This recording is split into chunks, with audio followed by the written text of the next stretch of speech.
RBI ने repo rate में 0.25% की कटौती की, अब लोन होंगे सस्ते।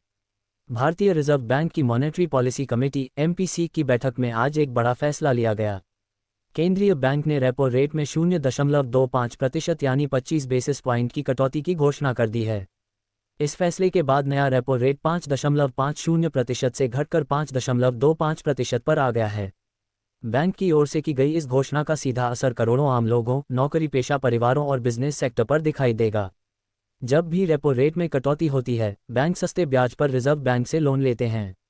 इसका लाभ आगे लोगों तक पहुंचता है, यानी होम लोन, कार लोन से लेकर पर्सनल लोन तक सबकी ईएमआई में कमी आ सकती है। रिपोर्ट के अनुसार बीते कुछ महीनों में महंगाई दर में हल्की नरमी देखी गई है, वहीं आर्थिक विकास की गति को बनाए रखने के लिए ये कटौती जरूरी मानी गई।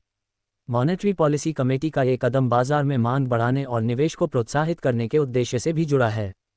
कई विशेषज्ञ मानते हैं कि रेपो रेट कम होने के बाद बैंक आगे आने वाले हफ्तों में अपने लोन रेट्स में बदलाव कर सकते हैं।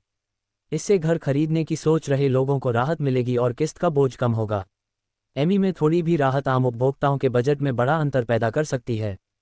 दूसरी ओर बचतकर्ताओं पर इसका सीमित असर पड़ सकता है, क्योंकि बैंकों की डिपॉजिट दरों में भी मामूली बदलाव देखने को मिलता है। फिर भी वर्तमान आर्थिक माहौल को देखते हुए ये कदम विकास को गति देने में मददगार साबित हो सकता है।